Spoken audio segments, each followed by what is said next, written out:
Rewa zone के अपराध अनुसंधान विभाग में दर्जन भर ऐसे खातों का पता लगाया गया है जिसमें तकरीबन 210 करोड़ रुपए का लेन देन हुआ है। जिन व्यक्तियों के नाम पर यह खाता खोले गए हैं वह महीने में 2 से 5,000 रुपए कमाने वाले बताए गए हैं, जो मेहनत मजदूरी कर अपने परिवार का भरण पोषण कर रहे हैं और उन्हें अपने इन खातों के बारे में जानकारी तक नहीं है।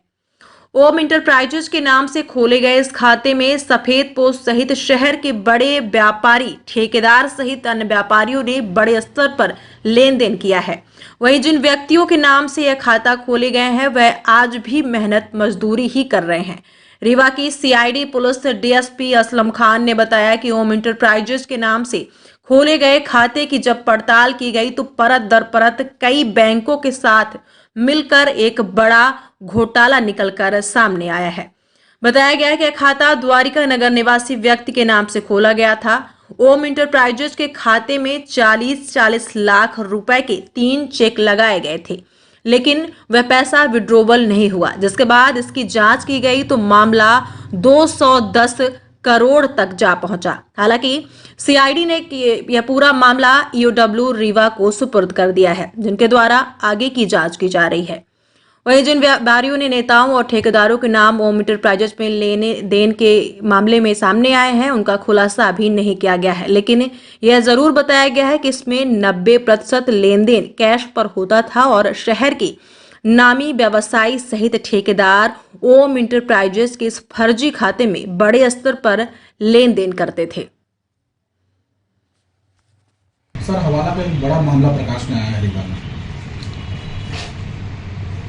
हवाला कारोबार तो रीवा में हुआ है और इसका डिटेल जो है तो जानकारी ईओडब्ल्यू ही दे पाएगा। रीवा ईओडब्ल्यू के पास जो है तो सीआईडी का मामला, सीआईडी के द्वारा मामला दिया गया है पुलिस मुख्यालय स्तर पे। हुआ ये था कि सीआईडी में 12/15 क्राइम नंबर गबन का सहकारी बैंक डभौरा घोटाले का विवेचनाधीन है। इसमें जो इफेक्टिव खाते हैं, बैंक खाते हैं सहकारी बैंक के, आईसीआई बैंक के, एसबीआई बैंक के, उन खातों का जब विवेचन किया गया तो आईसीआई बैंक में ओम इंटरप्राइजेज नाम से एक ऐसा खाता मिला जिसपे 40 लाख रुपए भेजने के प्रयास 3 चेकों के माध्यम से किए गए थे और ये 40 लाख रुपए हमारे प्रकरण के थे और सब कुछ सही होने के बाद भी उस खाते में पैसा नहीं गया और वो पैसा लौटकर प्रकरण के सह अभियुक्त श्री कृष्ण मिश्रा को दे दिया गया।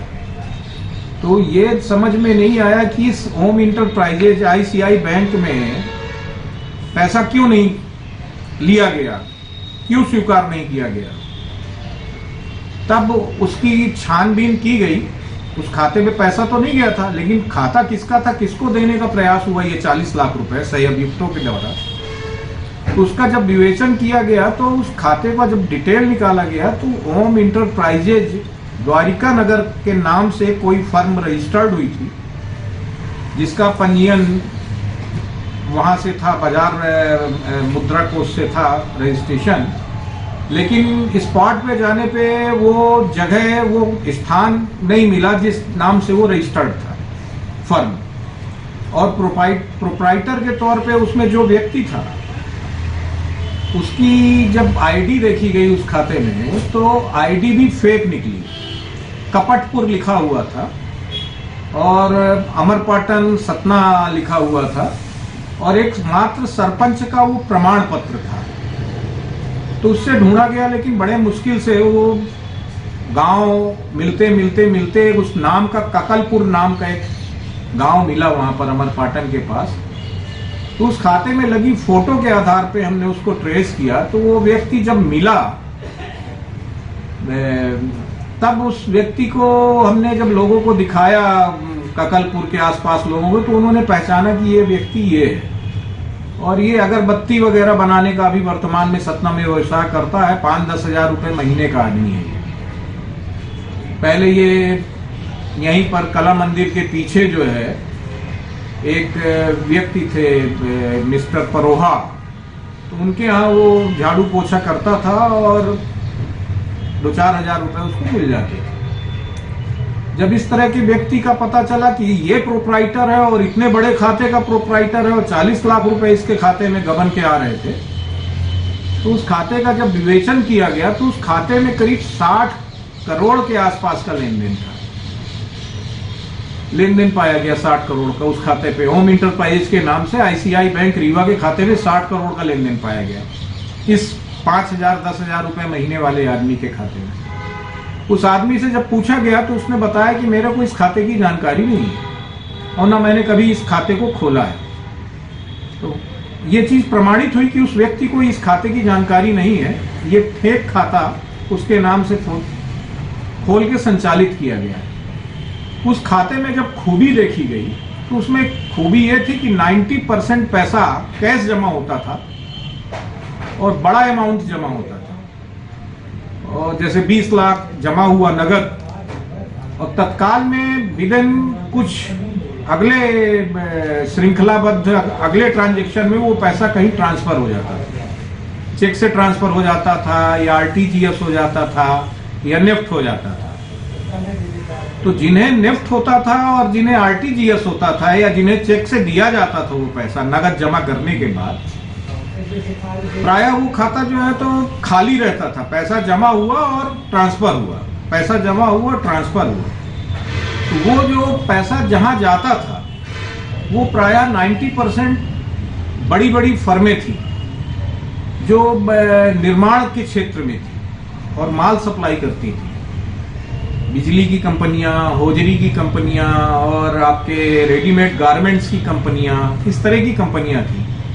तो ये उससे विवेचन से ये बिल्कुल निश्चित हो गया कि ये पैसा जो नकदी जमा हो रहा है इस कंपनी को जा रहा है और इस कंपनी से माल मंगाया जा रहा है। यानी उस खाते का उपयोग जो है तो व्यावसायिक लेन देन हुआ है और उसमें काला धन जमा किया गया है, अघोषित धन जमा किया गया है और उसे फैक्ट्रीज को व्यवसायियों ने भेज के और माल मंगाया और धंधा किया है। एक तो ये था उस खाते में। फिर उसके बाद जो है तो दूसरी चीज ये थी कि उस खाते में ये भी पता चला कि जमीन की खरीदी फरोख्त हुई है। जो रजिस्ट्री कराते हैं वो कम पैसे की कराते हैं और नंबर 2 में ज्यादा पैसे देते हैं क्रेता को। तो ऐसा कुछ पैसा भी किसी पार्टी को भेजा गया है। तो जिन पार्टी को पैसा दिया गया उन्होंने भी बताया कि हमें फला आदमी ने पैसा दिया है, वास्तविक आदमी जिसका नाम बताया। इस तरह ये होम इंटरप्राइजेज के खाते को सैकड़ों लोगों के द्वारा उपयोग किया गया है और व्यवसायियों के द्वारा उपयोग किया गया है। और इस उपयोग में अधिकांश जो है ये आपका रीवा के मुख्य बाजार के लोग इसमें शामिल हैं। तो जब इस खाते का 60 करोड़ का ट्रांजैक्शन हमने देखा तो इससे कनेक्टेड खाते भी निकाले हमने। तो मुझे एक्सिस बैंक, एचडीएफसी बैंक और आईसीआई बैंक के 1 दर्जन खाते मिले और इन 1 दर्जन खातों में जो मैंने पाया कि सभी निम्न स्तर यानी छोटे स्तर के यानी रोज कमाने खाने वाले लोगों के नाम पे ये खाते खोले गए हैं और इन 12 खातों पे लगभग टोटल माने तो 210 करोड़ के आसपास का लेन देन रहा है। उसमें भी उन 11 खातों में भी इसी तरह होता था कि नकदी जमा किया और कहीं ट्रांसफर किया।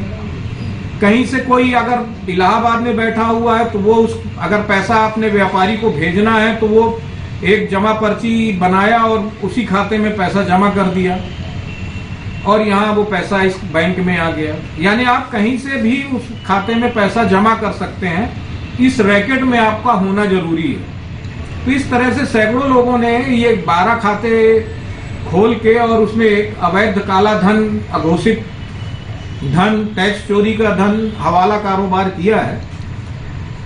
विवेचना से जब ये चीजें आई तो इसका प्रतिवेदन जो है तो सीआईडी पुलिस मुख्यालय को, वरिष्ठ कार्यालय को भोपाल भेजा गया था तत्कालीन समय में और भोपाल से ही तत्कालीन समय में ये श्रीमान एडीजीपी महोदय तत्कालीन जो थे उनके द्वारा समीक्षा वगैरह किए जाने के उपरांत, क्योंकि इसमें गहनता से और एकाग्रता से और सतत लगकर विवेचना की जानी थी, तो ये हमारा प्रतिवेदन और ये हमारे पूरे डॉक्यूमेंट्स को ईओडब्ल्यू को सुपुर्द कर दिया गया है। और वर्तमान में ईओडब्ल्यू रीवा के पास ये शिकायत जांच रजिस्टर्ड है और ये शिकायत जांच ईओडब्ल्यू रीवा से जांच हो रही है। सर, मामला कब प्रकाश में आया था और प्राथमिक जांच इसकी किसने शुरू की थी? ये मामला जो है तो 2019 के आसपास प्रकाश में आया था और इसमें करीब साल भर का टाइम लगा इसको, और उसके बाद जो है तो ये ईओडब्ल्यू को दिया गया है। और ये 12/15 सैंडरीज घोटाले से निकला हुआ एक नया अपराध है। एक गिरोह में किनका नाम है? इस गिरोह में नाम चूंकि ईओडब्ल्यू के क्षेत्राधिकार का है अथा नाम नहीं डिस्क्लोज कर रहा हूं, मैं नहीं खोल रहा हूं। और तो आ गया नाम, हमारे नाम पे आया है, हमारे कुछ नाम आए हैं इस पे और वो जानकारी में है जिसे मैं वर्तमान समय में बताना उचित नहीं समझ रहा हूँ। कुल कितने लोग होंगे सर? और इसमें जो है तो सबसे बड़ी बात यह है कि इसमें जो फैक्ट्रीज को पैसे गए हैं जी। वो फैक्ट्रीज ने माल किसको दिया है उस पैसे के एवज में। जब ये चीज का खुलासा होगा तब वो हर व्यक्ति चिन्हित होगा जिस व्यक्ति ने नकदी जमा किया है। यानी बड़ी फर्मों के पास जाना है और जिन लोगों को पैसा गया है, इस खाते से जिन्होंने पैसा लिया है, वो व्यक्ति अपने रिकॉर्ड से और अपने जो इनका लेखा जोखा होगा उससे ही परिभाषित हो सकेगा कि पैसा किसने जमा किया था। सर, इस घोटाले का मास्टरमाइंड कौन? इसका भी नाम नहीं बताना चाहता हूं मैं। मेरे इसमें घोटाले में जो है तो अज्ञात बैंक कर्मियों के साथ एक व्यक्ति विशेष शामिल है जिसका कला मंदिर जो आजकल उपभोक्ता भंडार बन गया है उसके पीछे ऑफिस वगैरह था, वो प्रॉपर वहां से एक ऑफिस चलाता था और उसका भी नाम मैं नहीं खोलना चाहता हूं। परोहा जी का पूरा नाम क्या है? अब पूरा नाम जो है तो भी नहीं बताना चाहता हूं। ये जो संस्थान जांच कर रहे हैं वो ही बता पाएंगे जी।